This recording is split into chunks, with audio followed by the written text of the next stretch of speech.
Hey everyone, welcome to Sarkariyat once again. तो इस video में जो है मैं आप सभी के साथ इंपॉर्टेंट डिस्कशन करने वाला हूं, जो कि आप लोगों के एम्स बीएससी नर्सिंग के रिजल्ट के बारे में रहने वाला है। ठीक है, तो अब जैसे ही रिजल्ट डिक्लेयर हुआ तो बच्चों ने देखने स्टार्ट कर दिया है and most of the candidates को अपना रिजल्ट नहीं मिल रहा है। तो इसका क्या रीज़न है? कुछ कैंडिडेट्स अपना रोल नंबर नहीं चेक कर पा रहे हैं, तो इसका क्या रीज़न है? ठीक है, एंड वो लोग अपना स्कोर कैसे चेक करेंगे? और एक क्वेरी ये भी है कि इंडिविजुअल स्कोर जो है वो कब और कैसे आप लोग अपना चेक कर पाओगे। ठीक है, एंड तो इसी के ऊपर जो है मेरा ये कंप्लीट डिस्कशन रहने वाला है। बाकी इससे रिलेटेड जितनी भी इंपॉर्टेंट इन्फॉर्मेशन होगी वो मैं आपको टाइम टू टाइम प्रोवाइड करता रहूँगा। क्लियर है? तो चैनल पर नए हो तो ज़रूर सब्सक्राइब कर लो एंड इस वीडियो को पूरा एंड तक देख लेना। ओके, तो रिजल्ट की पीडीएफ अगर आपने डाउनलोड नहीं करी है तो मैंने टेलीग्राम ग्रुप में शेयर कर दी है। टेलीग्राम ग्रुप का लिंक आपको कमेंट सेक्शन में मिल जाएगा, वहां से जाके उसको ज्वाइन कर लेना, वहां से आपको पीडीएफ मिल जाएगी। ठीक है, तो रिजल्ट जो है अभी डिक्लेयर हुआ थोड़ी देर पहले ही एंड यहाँ पर जो है आप देखोगे तो आपको रोल नंबर दिए गए हैं, आपकी जो भी कैटेगरी आपने फिल करी थी वो है, और उसके बाद आपका परसेंटेज स्कोर है एंड उसके बाद आपका ओवरऑल रैंक है। ठीक है, तो अब देखो क्या है कि आप में से बहुत सारे कैंडिडेट से बोल रहे हैं कि रोल नंबर नहीं मिल रहा, रिजल्ट नहीं देख पा रहा हूं मैं, या जो भी है देख पा रही हूं। ठीक है, तो अगर ऐसा आपके साथ हो रहा है, मान लो अगर कोई भी रोल नंबर है, तो पहली बात आपको रिजल्ट चेक कैसे करना है। आप कुछ स्टूडेंट्स कह रहे हैं भाई 100 पेजेस की पीडीएफ है, 114 पेजेस की पीडीएफ है, तो इतनी सारी पीडीएफ में अपना रोल नंबर कैसे चेक करेंगे? ठीक है, तो नहीं करना है वैसे। सिंपली जब आप पीडीएफ खोलते हो और अगर आपके पास मान लो आपके फोन में इनबिल्ट पीडीएफ व्यूअर है या एडोब व्यूअर है, कुछ भी है जो पीडीएफ ओपन करता है, ठीक है, नहीं है तो प्ले स्टोर से सिंपली एक एप्लीकेशन है पीडीएफ व्यूअर करके, उसे डाउनलोड कर लेना, उससे आपका पीडीएफ ओपन होगा। तो यहाँ जब आप पीडीएफ ओपन करते तो ऊपर की तरफ यहाँ पर देखो स्क्रीन पे दिख रहा होगा, ऊपर ये राइट साइड में 3 आइकन दिख रहे हैं। सपोज मेरे में ऐसे दिख रहे हैं, आपके में थोड़ा अलग हो सकता है, लेकिन ऐसे ही करके आपको जो है एक क्या बोलते हैं लेंस जैसा आइकन दिख रहा होगा। ये लेंस जैसा ही आइकन जो है वो आपका सर्च बार है। इस पर जब आप क्लिक करोगे तो यहां पर फाइंड लिखकर आ जाएगा एंड फाइंड कैसे करना है, जो भी आपका रोल नंबर है, लाइक कुछ भी है 8 4 5 6 7 3 2 1, इस तरीके से कुछ भी आपका जो भी रोल नंबर है वो आप यहां पर सर्च करोगे। ठीक है, तो सर्च करने के बाद जहां पर भी आपका ये रोल नंबर होगा वो पीडीएफ में अपने आप हाईलाइट हो जाएगा। ठीक है, जैसे मान लो ये मैंने ऐसी रैंडमली कुछ भी डाल दिया था तो ये पीडीएफ में नहीं है, तो इसका मतलब है कि ये पीडीएफ के अंदर ये वाला रोल नंबर नहीं है।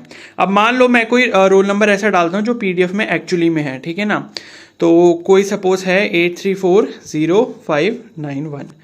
ठीक है, तो मान लो मैंने ये रोल नंबर सर्च करा जो कि है 834051, तो देखो ये कैसा दिखाई देगा, ये इस तरीके से हाईलाइट हो जाएगा ऑरेंज कलर में।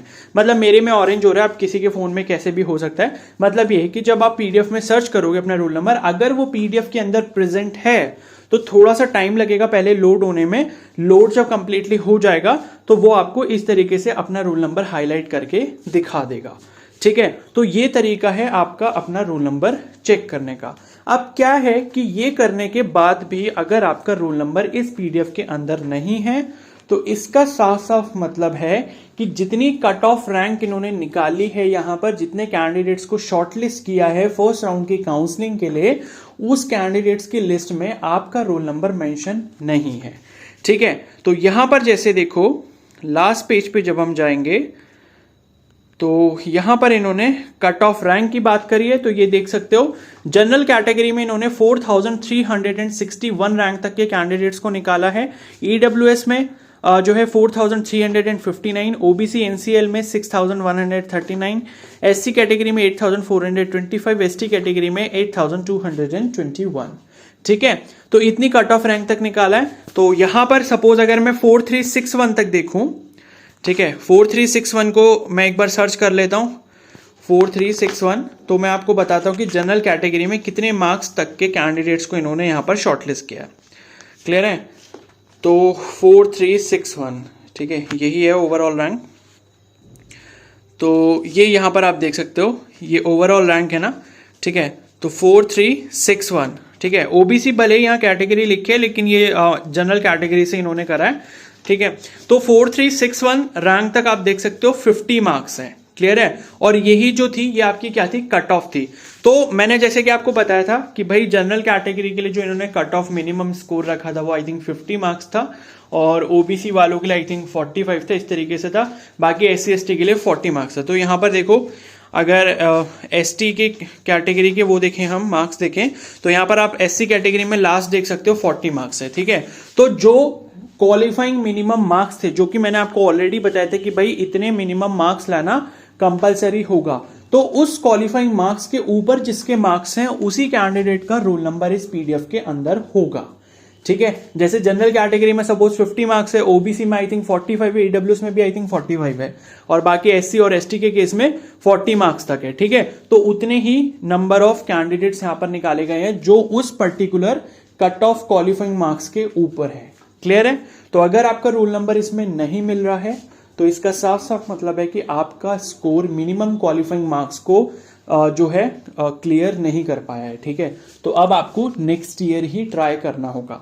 अब दूसरा डाउट ये आता है कि इंडिविजुअल स्कोर कैसे देखेंगे, ठीक है। इंडिविजुअल जो स्कोर है, जिन कैंडिडेट्स को यहां पर अपना स्कोर नहीं दिख रहा, वैसे तो जिसका रोल नंबर इसमें है उनको तो अपना स्कोर सामने दिख ही जाएगा। ये लिखा हुआ है, ये जो लिखा है ना, ओवरऑल रैंक 1 जो टॉपर है इस बार का, उसके 89.33 मार्क्स हैं। ये जो परसेंटेज है, परसेंटेज का मतलब आउट ऑफ 100, तो 100 मार्क्स का ही आपका पेपर था, तो 100 का अगर आप 89.33 परसेंटेज निकालोगे तो वो उतने ही मार्क्स के इक्विवेलेंट होगा, ठीक है। तो आउट ऑफ 100 89.33 मार्क्स हैं फर्स्ट रैंकर के, सेकंड रैंकर के 86 मार्क्स हैं। तो जितने कैंडिडेट्स का रोल नंबर इस PDF में है तो उनको तो अपने मार्क्स यहां पर सामने दिख रहे हैं, लेकिन उन कैंडिडेट्स का क्या जिनका रोल नंबर इसमें नहीं दिख रहा, क्योंकि एक बार को आपको गलती से ये डाउट आ सकता है कि क्या पता मैं PDF में सर्च नहीं कर पा रहा हूं, मेरे से सर्च सही से नहीं हो रहा, क्या पता गलती से मेरा रोल नंबर इसमें हो लेकिन मुझे दिखाई नहीं दे रहा, ठीक है। तो ऐसा नहीं है कि 114 पेजेस आप एक एक करके रोल नंबर चेक कर रहे हो। अगर इस चीज को डबल श्योर करना है तो कल जो है, मतलब मोस्ट प्रोबेबली ऐसा ही होता है, एम्स जब अपना रिटन एग्जाम का रिजल्ट डिक्लेयर करता है तो उसके नेक्स्ट डे, यानी कि जो अगला दिन है, उस दिन लगभग 11 बजे के बाद से आपका जो इंडिविजुअल स्कोर का लिंक होता है वो वहां पर आपके डैशबोर्ड पे अपडेट हो जाता है, ठीक है।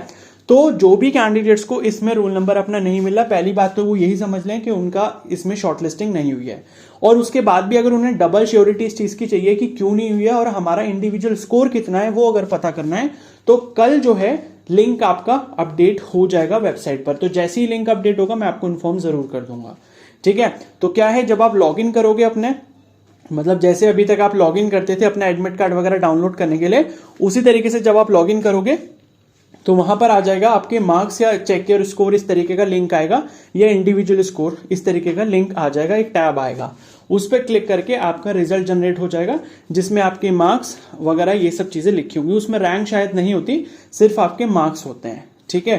तो अगर जनरल कैटेगरी का कोई कैंडिडेट है जिसका सपोज इसमें नाम नहीं है, रोल नंबर नहीं है, तो इसका मतलब है कि उसके जो मार्क्स हैं वो बिलो 50 होंगे, हो सकता है 49 पॉइंट समथिंग हो सकता है 46 हो सकता है 27 हो, तो बिलो 50 होंगे तभी उसका रोल नंबर इसमें नहीं आया। और इसी तरीके से मान लो OBC EWS की बात करें तो उनके हो सकता है बिलो 45 हो तभी नहीं आया, या फिर SC ST के केस में बिलो 40 मार्क्स हो इसलिए उनका रोल नंबर इसमें नहीं है। I hope this doubt is clear now. तो इसलिए अब ज्यादा पैनिक मत हो, ठीक है। जो रिजल्ट फाइनली आना था वो आ चुका है, इसको आप चेंज नहीं कर सकते, बट एक चीज याद कर लो, अगर इसमें नहीं हुआ ना तो अभी भी एक अपॉर्चुनिटी है PGI चंडीगढ़ की। PGI चंडीगढ़ का BSc नर्सिंग BSc पैरामेडिकल दोनों का एप्लीकेशन फॉर्म अभी भी एक्टिव है, ठीक है। 30 जून लास्ट डेट है अप्लाई करने की, कर लो, ठीक है। अगर अभी भी कुछ करना है, 4 अगस्त को उसका पेपर है, 1 महीना अभी भी आपके पास है, तो उसको कर लो। जिसने नहीं करा वो एक लास्ट अपॉर्चुनिटी है जो एम्स से ही, मतलब एम्स के बराबर ही है, क्योंकि PGI चंडीगढ़ में भी जो फीस है वो एम्स के बराबर है, मतलब आपकी जो एजुकेशन है ऑलमोस्ट फ्री होने वाली है, तो उस अपॉर्चुनिटी को मत छोड़ना। क्लियर है ना। तो ये चीज क्लियर हो गई। जिसका नहीं है वो कैसे देखेगा और कब देखेगा, कल तक लिंक अपडेट हो जाएगा, मोस्ट प्रोबेबली 11 बजे के बाद कल, ठीक है ना। तो ये हो गया। और एक और इंपॉर्टेंट चीज बता दूं कि पिछले प्रीवियस ईयर्स जितने भी हुए हैं 20, 21, 22 जो भी साल थे, तो उनके अकॉर्डिंग इस बार कट ऑफ काफी ऊपर जा रही है, ऐसा मैंने अभी ऊपर से देखा है। बाकी अभी मैं कंप्लीट एनालिसिस करूंगा, कल मैं वीडियो अपलोड करूंगा कि कितनी रैंक तक कंफर्म एम्स आपको मिलेगा, ठीक है। तो कट ऑफ भाई काफी ऊपर जा रही है, इस बार कंपटीशन बहुत तगड़ा है। पहले जैसे मैं बोलता था कि भाई 60 प्लस वाले सेफ है ना, तो इस बार मुझे 60 प्लस वाले भी सेफ नहीं लग रहे हैं जनरल कैटेगरी में। थोड़ा तो ऊपर जा रहा है इस बार। तो कल मैं कंप्लीट एनालिसिस करके बताऊंगा प्रीवियस ईयर के अकॉर्डिंग कि क्या कहाँ कितना ऊपर जा रहा है, ठीक है। तो अभी जिसके 60+ भी आए हैं ना, तो वो भी थोड़ा टेंशन में रहो, उनको भी रिलैक्स होने की जरूरत नहीं है, क्योंकि कट ऑफ भाई ऊपर जाने वाली है। मेरे को ऐसा देख के लग रहा है अभी ऊपर ऊपर रिजल्ट, क्योंकि ये जो टॉप रैंकर्स के मार्क्स देख रहे हो ना, ये 70 के रेंज में, ये इतने नहीं आते थे भाई लास्ट ईयर तक, ठीक है। तो बाकी दिखाऊंगा मैं प्रीवियस ईयर का रिजल्ट भी, अभी मैंने खुद सही से एनालाइज नहीं करा, जब प्रॉपर कर लूंगा तब मैं बताऊंगा कि कितना ऊपर डिफरेंस जा रहा है। ओके, तो ये रही आपके रिजल्ट की बात, और बाकी काउंसलिंग वगैरह से रिलेटेड सारी इन्फॉर्मेशन मैं देता ही रहूँगा, तो उसकी टेंशन मत लो, ठीक है। बाकी सबने अपना सर्टिफिकेट वगैरह बना ही लिया होगा, तो अभी जो भी आगे प्रोसेस करना होगा मैं सब बताता रहूँगा, ठीक है। तो अभी बस यही सारे डाउट्स होंगे आपके, रोल नंबर नहीं है तो कैसे चेक करना है, इंडिविजुअल स्कोर कैसे देखना होगा, ठीक है। कट ऑफ वगैरह मैं कल बता दूंगा कहाँ तक जा सकती है, और तो मेरे हिसाब से कोई इतना डाउट रहेगा नहीं, ठीक है। तो बस इतना ही है, ये PDF है पूरा, अच्छे से चेक कर लो। बाकी कोई डाउट हो फिर भी तो बता देना, मैं वीडियो बना दूंगा उस पर, क्योंकि वो डाउट सबका कॉमन ही होगा, ऐसा नहीं कि पर्टिकुलर सिर्फ आपका ही हो। तो ये कट ऑफ रैंक है इनकी कि जनरल कैटेगरी तक इन्होंने 4361 कैंडिडेट्स निकाले हैं। अब ये एक चीज़ आप यहाँ पर समझ लो कि जिसका नाम इस PDF में है, वो ये भी मत समझना कि उनका सिलेक्शन हो गया है, ठीक है। अभी आपने सिर्फ 20% काम किया है PDF में नाम लाकर, मतलब जो टॉप रैंकर्स हैं, जिनकी मेरिट अच्छी है, जिनका स्कोर अच्छा है, ऊपर टॉप रैंकर्स हैं, वो तो सेफ जोन में रहेंगे, लेकिन जो नीचे हैं वो रिस्क जोन में है, ठीक है। तो ऐसा नहीं है कि PDF में नाम आ गया तो सिलेक्शन यहाँ पर हो गया। तो अभी बहुत सारी चीज़ें बदलेंगी बाद में।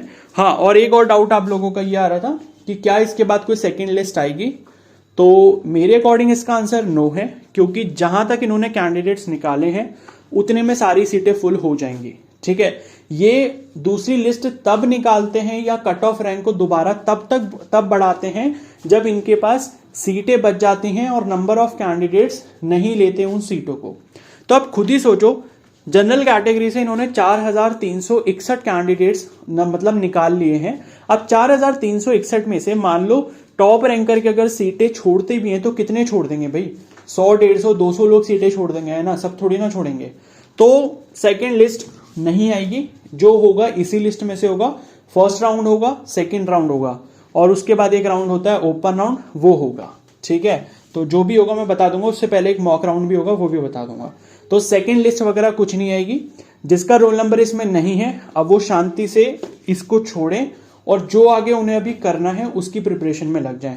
मतलब ये एक आप समझ सकते हो कि कड़वा सच है, बट ये सच है, ठीक है। तो PGI चंडीगढ़ का अभी भी फॉर्म निकला हुआ है, मैं बोल रहा हूँ बार बार, 30 जून लास्ट डेट है, भर लो। अगर उसे मेहनत करनी है, उसमें कुछ अगर करना चाहते हो, एक लास्ट अपॉर्चुनिटी है तो कर लो, ठीक है। तो अभी इस वीडियो को यहीं एंड करता हूँ। बाकी जो और इंपॉर्टेंट इन्फॉर्मेशन मुझे मिलती रहेगी और लगेगा कि आपको बतानी चाहिए, वो मैं आपको बताता रहूँगा, ठीक है। तो बाकी जिनका नाम आ गया लिस्ट में, उन सभी को कॉन्ग्रेचुलेशंस कि आपने मेहनत करी है तो नाम आया है, ओके। बाकी देखेंगे नेक्स्ट ईयर, देखेंगे जो भी करना है, क्लियर है। तो अभी इस वीडियो को यहीं एंड कर रहा हूँ। बाकी कोई डाउट तो कमेंट सेक्शन में बता देना, चैनल पर नए तो सब्सक्राइब कर लो और बेल आइकन को प्रेस कर लो, और बस इतना ही है। बाकी मैं वीडियो अपलोड कर दूंगा, okay. So thank you and have a nice day.